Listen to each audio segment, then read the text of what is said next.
Hello students, बहुत बहुत स्वागत करता हूं मैं आपको अपने चैनल पे। आज क्लास 12 का बायो का जो मैं टॉपिक आपके सामने डील करने जा रहा हूं वो पिछले वीडियो सीरीज़ का ही आगे का सीरीज़ है और ये टॉपिक होगा plant breeding for pest resistance. हम लोग बात कर रहे हैं strategic for enhancement in food production का, उसी से रिलेटेड हम लोग टॉपिक डील करने जा रहे हैं आपके सामने। तो plant breeding for pest resistance, जैसा कि आपको पता है पेस्ट क्या होता है? These are the various types of insects, है ना। ये डिफरेंट टाइप के इंसेक्ट्स होते हैं, वेरियस टाइप्स ऑफ इंसेक्ट्स। ये क्या करते हैं भाई? तो ये डैमेज करते हैं क्रॉप्स एट डिफरेंट लेवल, है ना। अलग अलग लेवल पे क्रॉप्स को डैमेज करते हैं। डिफरेंट लेवल कहने का मतलब क्या? सीड लेवल पे हो गया, सीडलिंग्स जब होता है तब होता है, जुवेनाइल प्लांट जब हो गया, फ्लावरिंग जब हो गया, फ्रूट जब प्रोडक्शन हुआ, इवन स्टोरिंग लेवल तक, है ना। ये जो डिफरेंट लेवल हो सकते हैं वो क्या हो सकते हैं? सीड लेवल पे हो सकते हैं, सीडलिंग्स पे हो सकते हैं, जुवेनाइल प्लांट पे हो सकते हैं, फ्लावर्स पे हो सकते हैं, इवन फ्रूट्स पे हो सकते हैं, इवन स्टोर्ड फॉर्म में हो सकते हैं। जब हम फूड को स्टोर करते हैं तब हो सकते हैं स्टोर्ड फूड और क्रॉप्स कर सकते हैं आप। तो ये अलग अलग लेवल पे फूड को डैमेज करते हैं और इसकी वजह से प्रोडक्शन लेवल घटता है और कहीं ना कहीं हमारे सराउंडिंग्स को इफेक्ट डालता है, हमारे इकोनॉमिकल स्टेटस को इफेक्ट डालता है ना। तो ये बहुत ज़रूरी है कि हम लोग इस पेस्ट को, हम लोग इस इंसेक्ट को कंट्रोल करें और इससे अपने फसल को बचाएं, है ना। तो अच्छा, ये डिफरेंट इंसेक्ट क्या हो सकते हैं? तो ये डिफरेंट इंसेक्ट जो हो सकते हैं, जैसे स्टेम बोरर हो सकता है, एफिड्स हो सकता है, जैसिड्स हो सकता है, बॉलवॉर्म्स हो सकता है, कैटरपिलर हो सकता है, डिफरेंट लार्वल स्टेज का जो इंसेक्ट्स फाइनली मतलब इस टाइप के इफेक्ट को करते हैं, दैट्स आर व्हाट, ये सब हो सकता है स्टेम बोरर या एफिड्स हो सकते हैं, जैसिड्स हो सकते हैं, फ्रूट बोरर हो सकते हैं, कैटरपिलर हो सकते हैं, रैफिड्स हो सकते हैं, इट इज, है ना। So these are the various types of insect. Bollworms हो सकते हैं,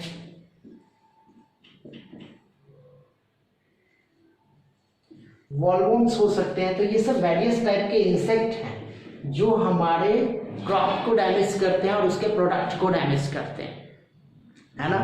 तो इम्पॉर्टेंट बात ये है, हम लोग को पता है कि हम लोग वेरियस टाइप के इंसेक्टिसाइड, पेस्टिसाइड का यूज करते हैं, but there are some basic problems related to using pesticides और इंसेक्टिसाइड्स। जब हम पेस्टिसाइड और इंसेक्टिसाइड्स का यूज करते हैं ना, तो इसका बहुत सारा हार्मफुल इफेक्ट है। तो सबसे पहले तो हम लोग ये देख लेते हैं कि what are the various types of harmful effect by using pesticides, है ना।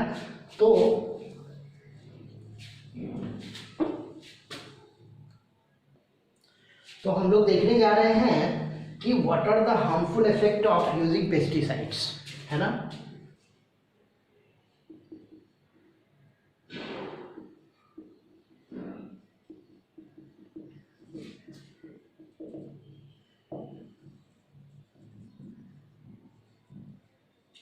अब देखिए पेस्टिसाइड्स का हार्मफुल इफेक्ट क्या हो सकता है। सबसे पहला बात तो क्या होता है कि पेस्टिसाइड जो है ना वो कॉस्टली होता है ना। इंस्टॉलेशन कॉस्ट पेस्टिसाइड का क्या है? ज़्यादा है, ठीक ना। दूसरा इंपॉर्टेंट बात क्या हो सकता है पेस्टिसाइड के बारे में कि आपको पता होगा, जनरल वे में कहा भी जाता है कि there are number of insects which can resist against pesticides, है ना। Number of insects become resist against pesticides ये भी एक बहुत बड़ा मेजर प्रॉब्लम है कि बहुत सारे पेस्ट जो होते हैं वो मतलब रेसिस्टिविटी गेन कर लेते हैं बाय यूजिंग पेस्टिसाइड्स, जब आप पेस्टिसाइड बार बार यूज करते हो कंटिन्यूअसली, है ना। तीसरा इंपॉर्टेंट बात, थर्ड इंपॉर्टेंट बात क्या होता है कि जनरली कहा जाता है कि पेस्टिसाइड जो है वो इको एनिमी है, वो हमारे इन्वायरमेंट में बहुत मेजर प्रॉब्लम काउज करता है ना। So it is eco enemy, है ना। इको एनिमी मैं इसलिए बोल रहा हूं क्योंकि ये बहुत सारा इन्वायरमेंटल प्रॉब्लम काउज करता है,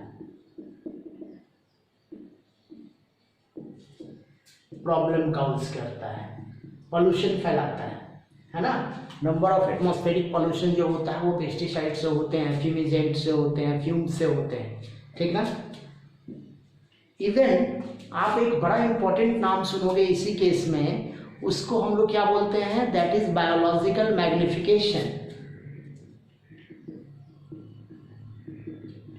बायोलॉजिकल मैग्निफिकेशन काउज करता है ना।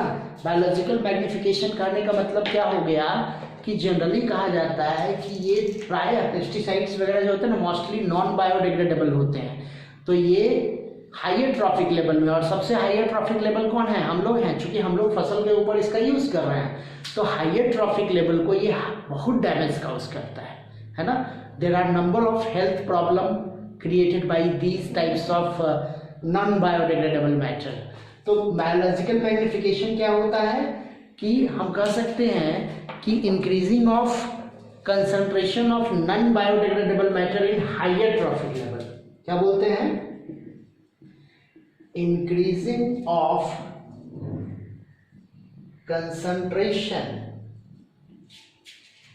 of non-biodegradable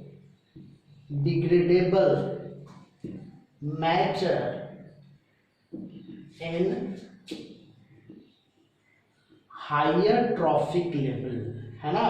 higher trophic level में नॉन बायोडिग्रेडेबल मैटर जो होता है उसका कंसंट्रेशन बढ़ जाता है, जिसकी वजह से नंबर ऑफ हेल्थ प्रॉब्लम शुरू हो जाते हैं। It causes what, health problem, है ना। तो ये चूंकि हेल्थ प्रॉब्लम क्रिएट करता है, इसकी वजह से क्या होता है कि इन्वायरमेंट को प्रॉब्लम होता है, हमारी बॉडी को प्रॉब्लम होता है, ये सब समस्या आनी शुरू हो जाती है। तो इन सारे सिस्टम की वजह से आप इंसेक्टिसाइड और पेस्टिसाइड का यूज कंटिन्यूअसली नहीं कर सकते, ये बहुत सारे प्रॉब्लम्स को क्रिएट करते हैं, है ना। तो इन प्रॉब्लम को अगर हम लोग देखें जनरल वे में तो कहा जाता है क्या कि we should need some specific some alternative method, है ना। हम लोगों को कुछ अल्टरनेटिव मेथड यूज करना पड़ेगा। अल्टरनेटिव मेथड जब यूज करेंगे ना तो वो अल्टरनेटिव मेथड क्या होना चाहिए, it should be eco friendly, है ना, ये इको फ्रेंडली होना चाहिए।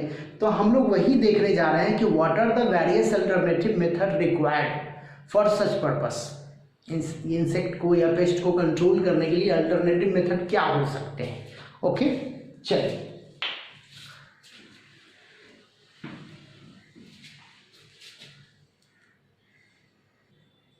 अब देखिए अल्टरनेटिव मेथड जो हम लोग यूज करेंगे वो क्या होना चाहिए, नेचुरल मेथड, क्योंकि नेचुरल मेथड जो होगा वो कहीं ना कहीं इको फ्रेंडली माना जाता है।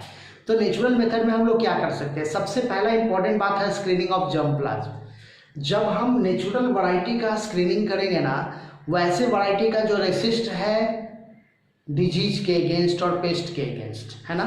तो सबसे पहला काम क्या करते हैं, screening of natural variety which were resist to insects, है ना, जो इंसेक्ट के अगेंस्ट हो या पेस्ट के अगेंस्ट हो। जैसे कुछ एग्जांपल अगर देखा जाए कि नेचुरली वो कौन से प्लांट होते हैं, जैसे देखो मैं कुछ एग्जाम्पल के थ्रू बात कर रहा हूँ। जैसे मान लीजिए ऐसा देखा गया है कि कुछ प्लांट के स्टेम के ऊपर अगर फाइन हेयर्स होते हैं ना, तो इसकी वजह से इंसेक्ट उनके ऊपर कम अटैक करते हैं। तो हम कह सकते हैं हेरीनेस अपीयरेंस, क्या बोला जाता है,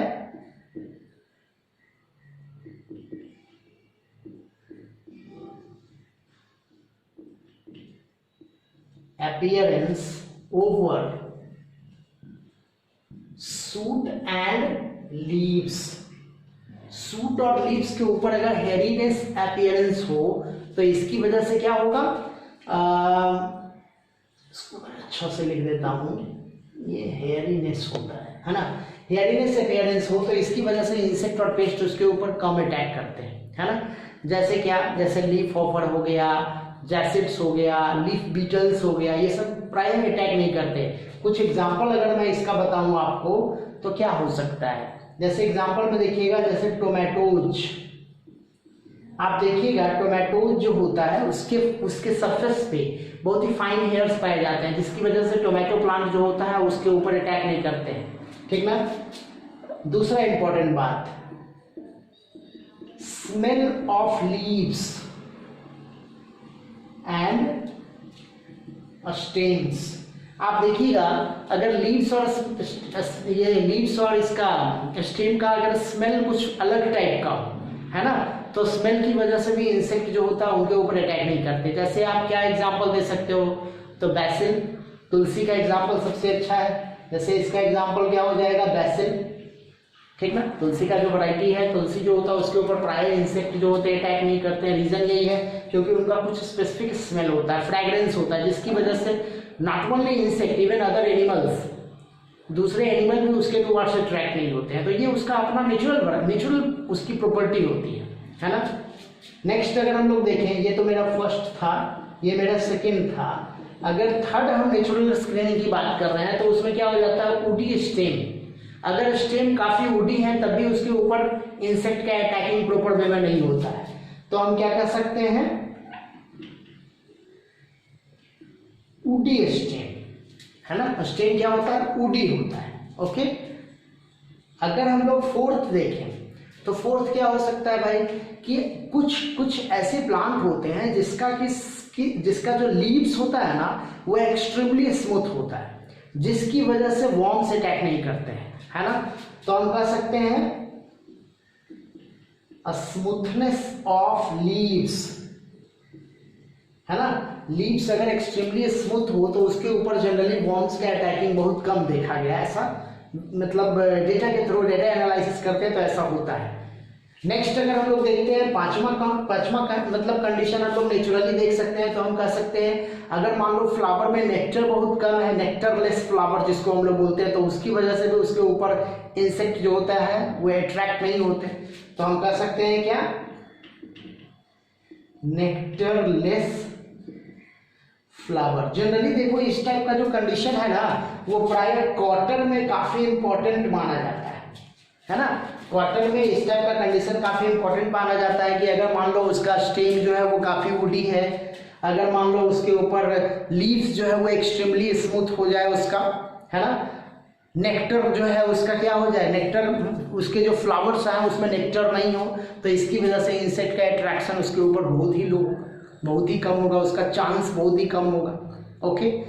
अब कुछ केमिकल भी पाया जाता है, there are some internal chemicals which are also responsible for decreasing the effect of pest on that particular plant. मैं यहां बता रहा हूं some specific chemical composition, है ना, कुछ स्पेसिफिक केमिकल कंपोजिशन जो होता है वो भी प्लांट के ऊपर इंसेक्ट को प्रॉपर वे में ग्रोथ होने नहीं देता। स्पेशली एक बड़ा अच्छा एग्जांपल है, that is a variety of मेज। अगर हम लोग मेज की बात करें तो देखिए, अगर किसी मेज के वैरायटी में एस्पार्टिक एसिड का अमाउंट ज्यादा हो, मेज के केस में कहा जाता है high aspartic acid, okay, low nitrogen content and low sugar content. अगर मेज में कुछ इस टाइप का कंडीशन है तो क्या होगा, उसके ऊपर पेस्ट और इंसेक्ट का अटैकिंग कंपैरेटिवली कम होता है एज कंपेयर टू सिंपल मेज। तो ये सारी बातें जो आप देख रहे हो ये हम लोगों को कैसे पता चलती है, by screening the germ plasm of the wild variety and the variety which are present in our surrounding, हमारे सराउंडिंग में जो वैरायटी प्रेजेंट है ना, उसका जब हम लोग स्क्रीनिंग करते हैं तो उसकी वजह से हमको ये पता चलता है। ओके, तो इसकी जरूरत है। These are the some alternative method except chemical method, जो हम लोग वीडिसाइड और पेस्टिसाइड का यूज करते हैं ना, उससे कुछ अलग हट के ये मेथड है। इस पर ज़्यादा से ज़्यादा अगर काम किया जाएगा तो नई वैरायटी पैदा होंगे, और इवन नई वैरायटी पैदा हो रही है जिसके ऊपर हम लोग इंसेक्टिसाइड और पेस्टिसाइड का यूज बहुत ज़्यादा नहीं करते। इसका एक बड़ा अच्छा एग्जाम्पल आपको याद होगा, मैंने बताया था बायोटेक्नोलॉजी में, दैट इज बीटी कॉटन, है ना। इसमें हम लोग क्या करते थे कि हम लोग डिजायर्ड जीन को इनकॉर्पोरेट करते थे एक कॉमन प्लांट के साथ, कॉटन प्लांट के साथ, है ना, जो कि क्राइजिन, आपको याद होगा क्राइजिन हम लोग यूज करते थे ना, क्राइजिन। ये क्राइजिन जो था वो क्या था, एक बैक्टीरियल जीन था, बैसिलस थुरिनजेनेसिस। बैसिलस थुरिनजेनेसिस से ये क्राइजिन को कॉर्पोरेट करते थे किसके साथ, तो कॉटन प्लांट के साथ। तो जब हम क्राइजिन को कॉटन प्लांट के साथ कॉर्पोरेट करते थे तो इससे क्या मिलता था हमको, the product is BT cotton, है ना। तो ये बीटी कॉटन जो था, इसमें क्या था, वॉलवर्म का, है ना, वॉलवर्म जो होता था उतना ज़्यादा अटैक नहीं करता था, है ना। तो ये हम लोग ये सब अल्टरनेटिव मेथड है, मतलब by the means of mutation and by the means of incorporation of new gene और desired gene into the plant. Okay, so these are the various method by which we can develop some special effect or some special variety which resists towards the pest के against जो है वो resistivity provide करता है। अब कुछ हम लोग एग्जाम्पल देख लेते हैं जो ये काम जिसमें ये काम चल रहा है, मतलब चल ही नहीं रहा, ऑलरेडी ये काम सक्सेस हो चुका है, ये ऑलरेडी हो चुका है। कुछ ऐसे क्रॉप का एग्जांपल ले लेते हैं जो एनसीईआरटी में दिया हुआ, और ये काफी इंपॉर्टेंट है आपके लिए। ओके,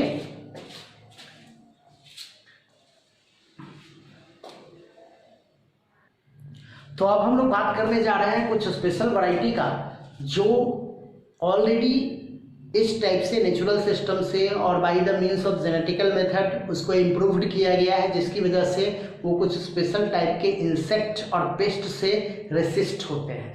जैसे देखिए, अगर मैं यहाँ पे क्रॉप दे देता हूँ, उसके बाद हम लोग दे देते हैं कि उसकी वैरायटी क्या है एंड रेसिस्ट टू पेस्ट, मतलब किस पेस्ट के अगेंस्ट ये काम करता है। ओके, काफी इंपॉर्टेंट है, एनसीईआरटी में ये डेटा ऑलरेडी अवेलेबल है, ये प्रेजेंट है। जैसे देखिए, सबसे पहला इंपॉर्टेंट बात क्या है, ब्रेसिका।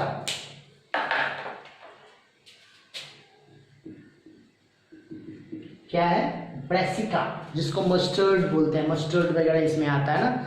तो ब्रेसिका जो होता है उसका एक बड़ा अच्छा एग्जाम्पल है the very important variety that is Pusa Gaurav. क्या नाम है, पूषा गौरव, है ना। ये जो पूषा गौरव है बेसिकली क्या होता है, ये एफिड से रेसिस्ट होता है। किससे रेसिस्ट है, एफिड्स। ओके, नेक्स्ट वैरायटी अगर हम लोग देखते हैं, एक किसका है, तो फ्लैट बीन्स का, जिसको हम लोग बोलते हैं सेम, है ना। तो जो कि पूषा जो है वहीं पे ये सारा प्रोसेस चलता है। हमारे इंडिया का ये बहुत ही इम्पोर्टेंट कह सकते हैं इंस्टीट्यूट है for development of various types of variety, और एग्रीकल्चर फील्ड में काफ़ी इंपॉर्टेंट रोल है हमारे कंट्री में इसका। तो ये इसी से रिलेटेड है, that is called Pusa same.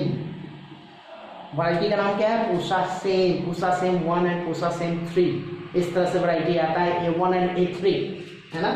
क्या है, A1 and A3, these are the name of variety. और ये क्या है, तो जैसिड हो गया, एफिड हो गया, और फ्रूट बोरर।